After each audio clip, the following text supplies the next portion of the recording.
90% населения Гонконга один раз в день пользуются городским транспортом. С 1904 года в Гонконге ездят двухэтажные трамваи. Добраться до дома на вот этом пароме мне будет стоить примерно 40 гонконгских долларов, а доехать на вот этом такси примерно 250. 5 минут, и мы на месте.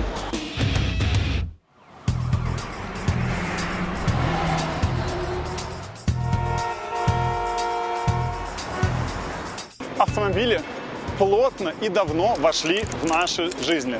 Для кого-то автомобиль – это средство показать себя, самовыразиться. Для кого-то автомобиль – это средство передвижения.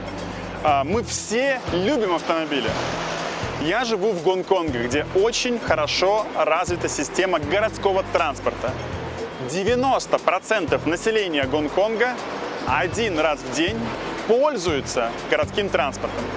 При этом нагрузка на инфраструктуру Гонконга составляет 12 миллионов человек в день. Это очень много.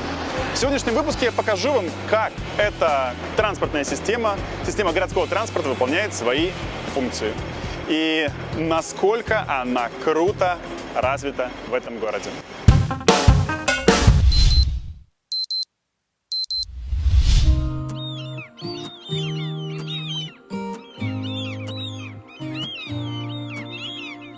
Мы на материковой части Гонконга.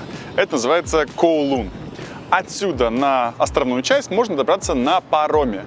Кстати, этот паром называется Star Ferry, и он осуществляет перевозки с 1898 года. Представляете, больше 120 лет ходят эти паромы. А на острове Гонконг, в районе Централ, есть 10 причалов. 8 из них предназначены для ферри, то есть паромов, и 2 для любых других лодок, которые хотят пришвартоваться к острову Гонконг. Так вот, с этих 8 публичных причалов отходят паромы в 19 направлениях. Чем хороши эти паромы? Это быстрый, комфортный способ добраться вот с центра города до более дешевого или зеленого места жительства. Это воздушный вид транспорта. В Гонконге он доступен единицам, миллиардеров и чиновникам. А мы же сейчас сядем вот на вот этот паром и отправимся на остров Гонконг.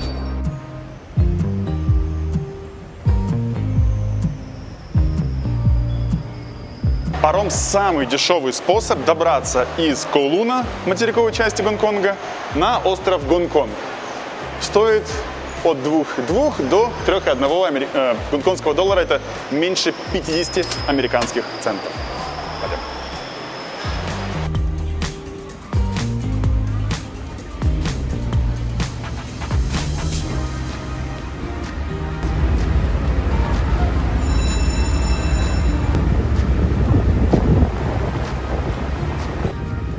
Этим паромам по 100 лет. За ними хорошо ухаживают, соблюдают все регламенты, и они до сих пор живы. Живы двигатели, живы сами лодки, да? И они продолжают выполнять свою социальную функцию. Дорога занимает от 5 до 10 минут. Зависит от того, есть ли здесь движение через пролив и насколько быстро и удачливо вы сели на паром.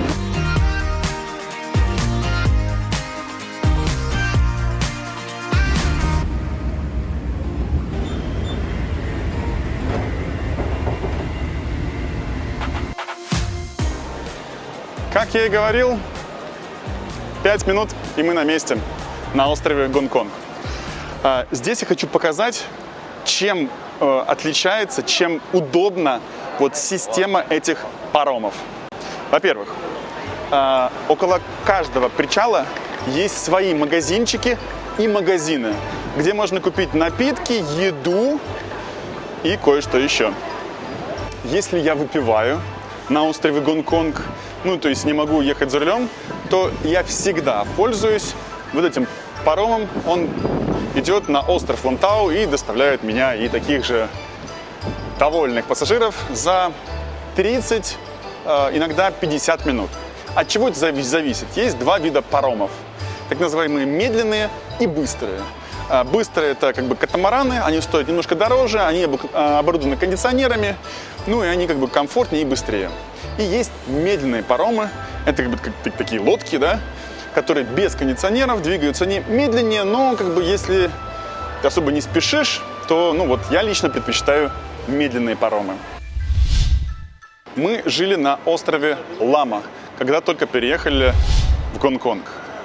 И каждый день я приплывал сюда на работу и уплывал отсюда с работы. Я переехал с острова Лама по одной причине. Я был на пароме, который попал в аварию. Это была самая крупная авария за всю историю гонконгских паромов. В результате этой аварии погибло более 30 человек. И хоть статистика как бы показывает, что паромы — это очень безопасный вид транспорта, для меня это как бы стало таким эмоциональным моментом, который вот поставил крест на острове Лама, и я предпочитаю жить в том месте, где есть помимо паромного еще автомобильное, автобусное сообщение. Вот это место называется Бир-Бэй. Оно находится около пирса номер 3. Это пирс, откуда уходят паромы на Discovery Bay. Discovery Bay — это как бы такая маленькая Америка в хорошем смысле этого слова. Там живут, в основном иностранцы, которые работают в крупных компаниях, такие белые воротнички Гонконга. Так вот, все эти белые воротнички после работы, подходя вот к парому, останавливаются здесь, чтобы выпить кружечку пива или бокальчик вина. На выходных здесь обычно либо начинаются вечеринки, либо происходит автопати. Кстати, каждую пятницу с 6 часов здесь собираются русскоговорящие, выпивают, общаются и делятся тем, что им дорого, и пытаются сохранить свой русский язык. Еще важный момент про паромы. Вот паромное сообщение — это вот целая инфраструктура. Человек, который на пароме добирается на работу, может позавтракать, поужинать. Девушки занимаются тем, что наносят макияж. Мужчины, парни читают газеты, новости и так далее. Также это возможность поработать. Поэтому паромы — это вот как бы такая вот неотъемлемая часть жизни людей, которые живут на островах или в местах, откуда удобнее всего добираться на паромах. Так как паромы используются уже давно, то местные поняли, что нужно использовать везде нержавейку. На материалах здесь не экономят, поэтому все служит очень-очень долго. Стоимость поездки на пароме зависит от дня недели. То есть в будние дни дешевле, на выходные или в праздники дороже. От того, какой это сам паром. Есть паромы с кондиционерами, есть без. Соответственно, с кондиционером они быстрее и дороже, без кондиционера они медленнее и дешевле. И, конечно же, от направления движения, то есть куда именно следует паром. Самая дорогая поездка на пароме — это Discovery Bay, в какой-нибудь праздничный либо выходной день. Стоит она в одну сторону до 10 американских долларов. Все паромы принадлежат частным компаниям. Регулируются, естественно, государством, но все это частный бизнес. И в год паромы перевозят около 50 миллионов человек.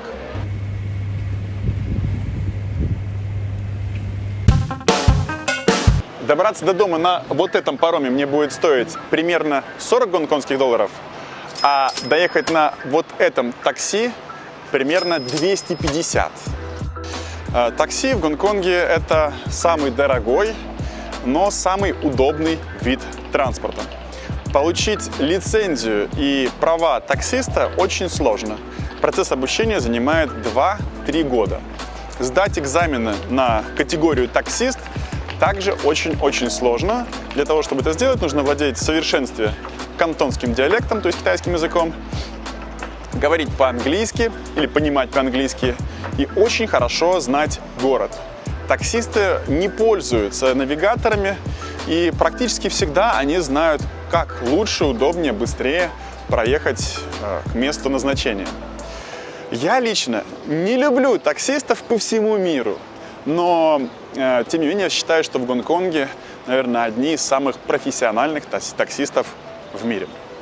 В Гонконге есть 3 вида такси. Красные, зеленые и голубые. Красным такси можно ездить по всему городу, с зеленым такси на новых территориях, синие или голубые такси работают на острове Лантау. 99% такси в Гонконге – это автомобили Toyota Crown. Я не знаю, какого поколения, они выпускаются до сих пор. Неубиваемые, комфортабельные, большие машины. Их любят местные таксисты за свою надежность. Ну и мы, пассажиры, за простор и удобство. Ну, посмотри, сколько места для ног. Едешь и чувствуешь себя прям человеком с большой буквы. В Гонконге все вычурно, поэтому каждый пассажир может посмотреть и проверить, правильно ли ему посчитали стоимость поездки. Вот здесь вот указана стоимость за посадку, за каждые 200 метров, за единицу багажа. Все описано и указано на китайском и на английском языке. Ну а как же Uber, спросите вы? С Uber все очень непросто. Uber не имеет официального легального статуса в Гонконге. Несколько месяцев назад я пытался оформить свою Toyota Alphard и поработать водителем Uber. У меня это не получилось по одной простой причине. Я оценил риски, понял, что оно того просто не стоит. Что делает полиция Гонконга? Она защищает таксистов, которые являются такими серьезными, крупными налогоплательщиками. Каким образом это делает полиция? Они делают подставных пассажиров Uber, и у тех водителей, которые работают в службе Uber, аннулируют регистрацию автомобиля. Это серьезные деньги, серьезные потери по времени, ну и по всему. То есть машина, у которой нет регистрации, не может двигаться по дорогам общего пользования.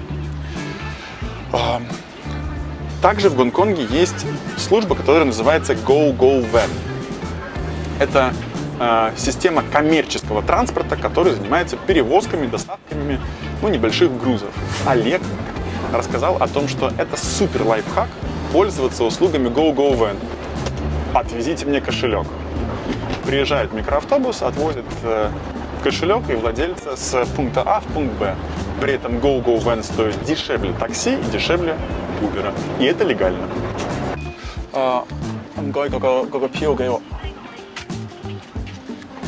Thank you.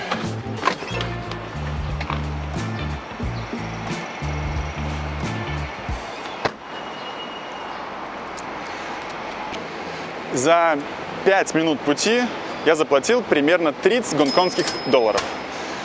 Дорого это или дешево? Конечно же дешево. Я столько же отдал бы за парковку, не считая бензин и вторую парковку. И найти здесь парковку практически нереально.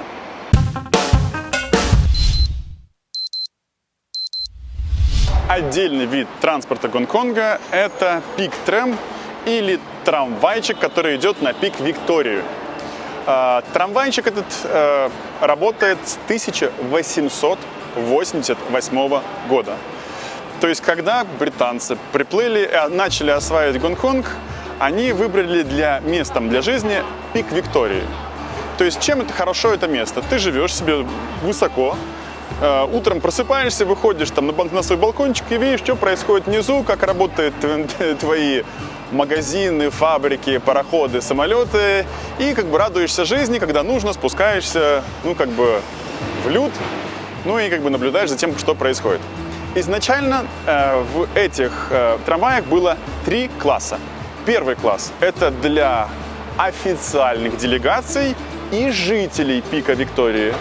Второй класс – для полиции и военных. И третий класс, мне очень понравилась формулировка, для остальных людей и животных.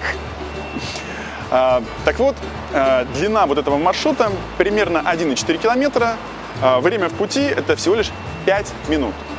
Трамвайчик превратился из обычного вида транспорта для сильных мира сего в туристическое такое развлечение.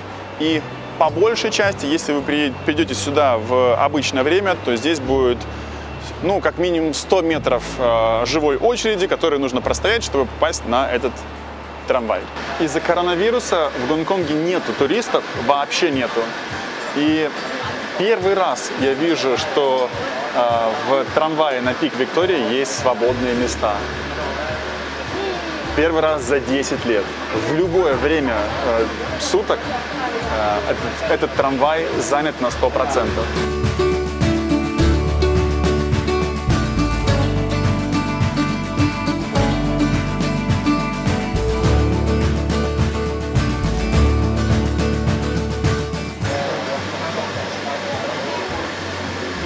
Трамвайчик сделал остановку, здесь вышел местный небожитель.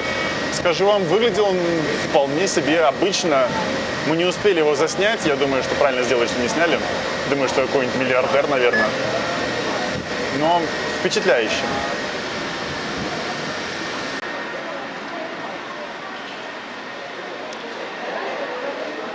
Шесть минут, и мы на месте. 6 минут. Это очень круто.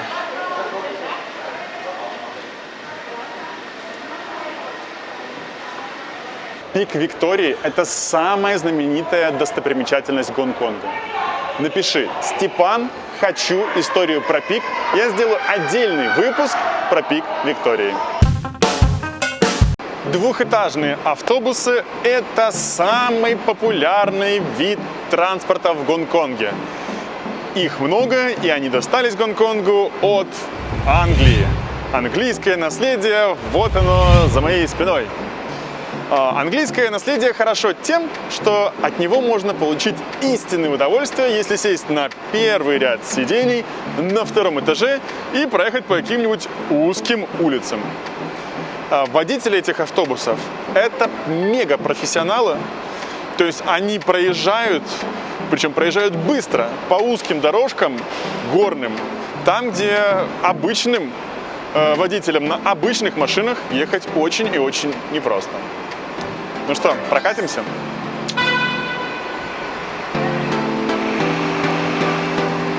Гайчай.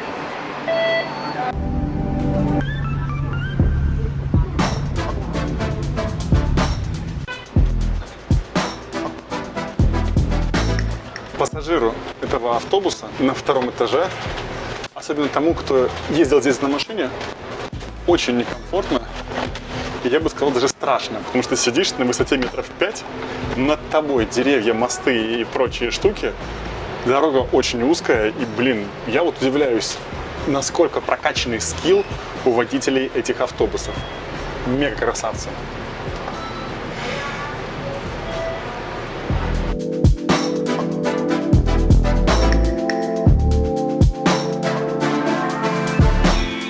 Когда в Гонконге много туристов,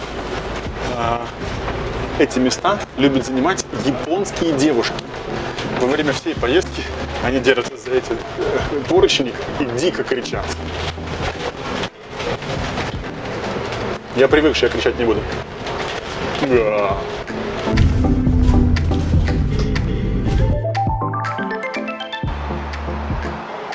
Автобусы работают в Гонконге с 1933 года. На сегодня весь парк автобусов составляет примерно 9 тысяч единиц. Управляет всем этим 5 частных компаний. Автобусами пользуется примерно треть пассажиров городского транспорта Гонконга. Много это или мало? Мне кажется, очень много. С 1904 года в Гонконге ездят двухэтажные трамваи. На сегодня это чуть больше, чем 160 трамваев. Это те трамваи, которые сохранились еще с древних времен, так называемых. Это и новые трамваи. Они ездят от района Шинван, даже Кеннеди Таун, до Хэппи Вэлли. Это как бы такой вот самый-самый-самый центр Гонконга. Это дешевый вид транспорта, и этим видом транспорта пользуются коренные жители именно центра города. Вот сейчас из-за коронавируса эти трамвайчики, они практически пустуют, наполняемость у них очень маленькая, и передвигаться на них классно и комфортно. Мы находимся на остановке, и остановки сделаны следующим образом. Трамвайчик подходит, пассажиры заходят беспрепятственно через заднюю дверь, поднимаются на второй этаж или остаются на первом этаже, и когда выходят из трамвая, оплачивают проезд. Очень просто, понятно и удобно.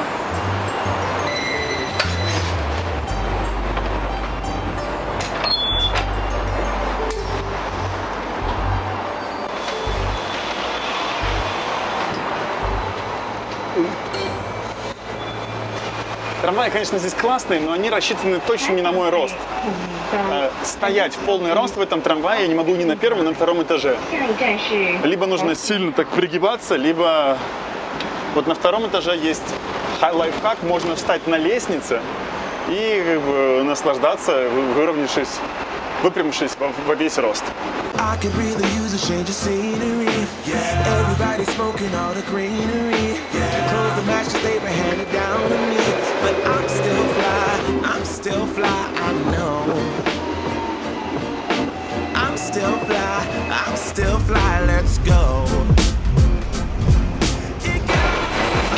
В трамваях нет кондиционеров, но за счет того, что окна открыты, они постоянно находятся в движении, едешь и вот не чувствуешь жары такой прям и какого-то дикого пекла. Какая-то магия, что ли, заключена вот в этих старых трамвайчиках. В случае аварий или каких-то нестандартных ситуаций трамвайчик останавливается на остановке, и все пассажиры второго этажа могут покинуть трамвай через окна. Просто можно вылезти на крышу остановки. Кстати, в парке трамваев есть 3 специальных трамвая, которые не ходят по определенному маршруту, но сдаются для вечеринок или корпоративных мероприятий. Их часто можно было увидеть на улице в Гонконге, когда проезжает такой трамвайчик, с него доносится музыка, и как бы народ на втором этаже активно пьянствует, поет песни, ну и всячески отдыхает. Как мне кажется, это супер-мега крутое изобретение местных маркетологов, может быть, которые все посчитали, прикинули и сделали такой классный ход. Стоимость поездки на трамвае составляет $2,5 гонконгских доллара, что по местным меркам очень и очень дешево. Для пенсионеров скидка 70%. Трамваи считаются самым позитивным видом транспорта в Гонконге. Их называют динь-динь, по звуку, который они издают, когда кому-нибудь сигналят. На каждом трамвае, на бампере нарисован как бы такой смайлик. И когда это замечаешь, понимаешь, что все трамваи улыбаются.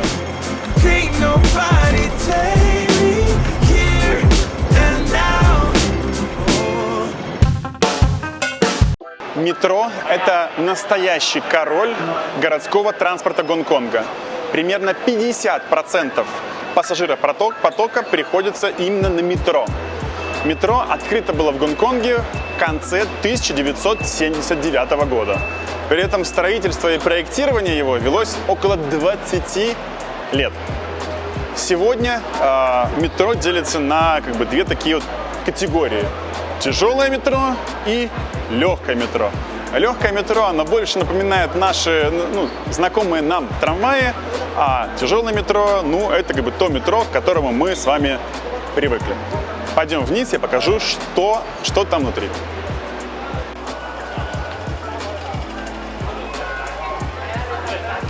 В Гонконге 17 линий метро, но все они сделаны супер удобно, супер эффективно.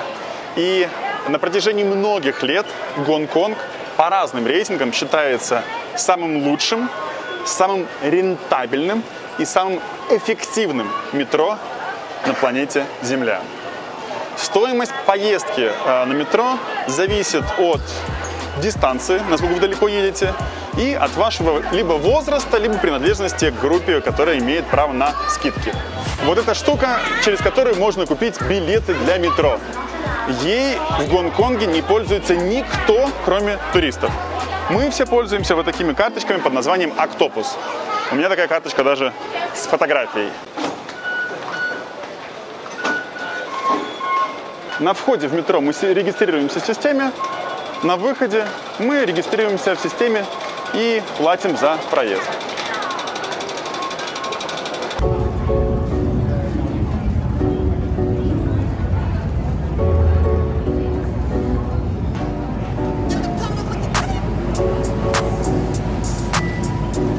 Метро в Гонконге суперэффективное, и секрет этой эффективности в том, что вся недвижимость, вся земля, которая прилегает к метро, принадлежит этой корпорации.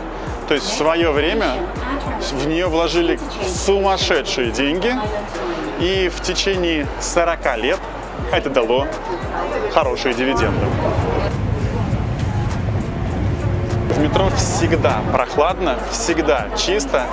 И даже если много людей, даже в самый час пик, все ведут себя очень прилично, культурно. И не знаю, передается это через камеру и через мой микрофон или нет. Здесь довольно-таки тихо. То есть я вот сейчас говорю, наверное, громче всех.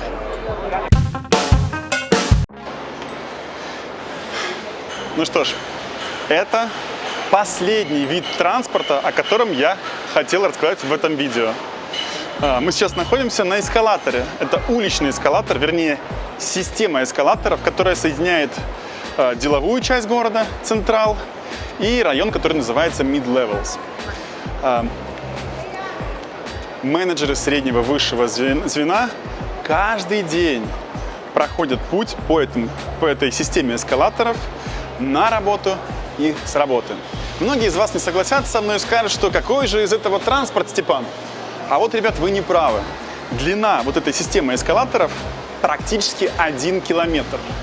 И вот я сейчас стою, ничего не делаю, как бы не парюсь, прохлаждаюсь, а эскалатор несет меня потихонечку вверх, в гору.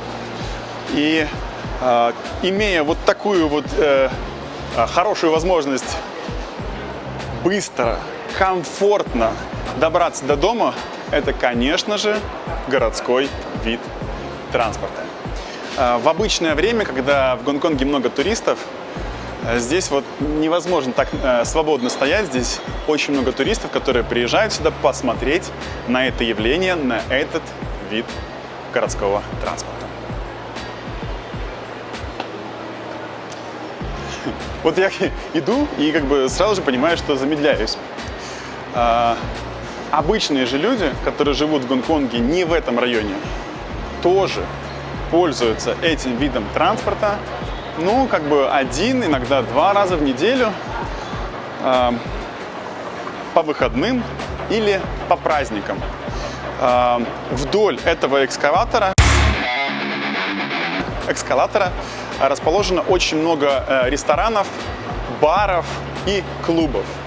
То есть компании можно просто стоять и смотреть налево-направо и выискивать интересные, хорошие, ну, либо радостные места.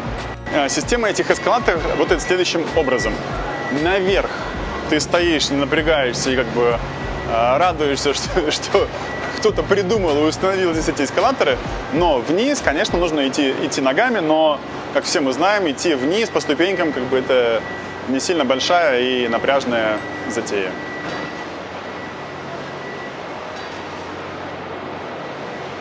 Практически на всех участках этого эскалатора расположены либо лифты, либо, соответственно, другие эскалаторы, по которым можно спуститься на соседние улицы, так сказать, остановки.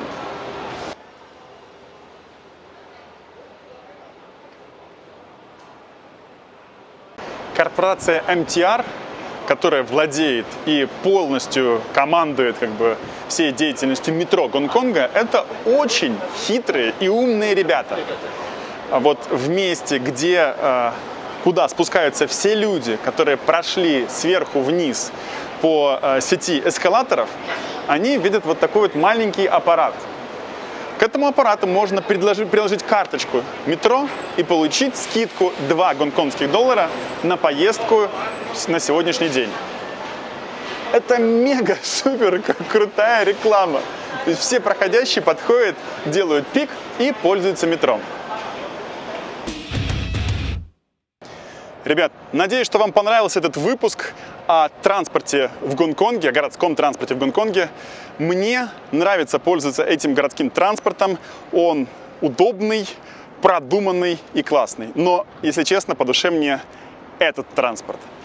Спасибо за просмотр, хорошего вам настроения и до новых встреч. Пока.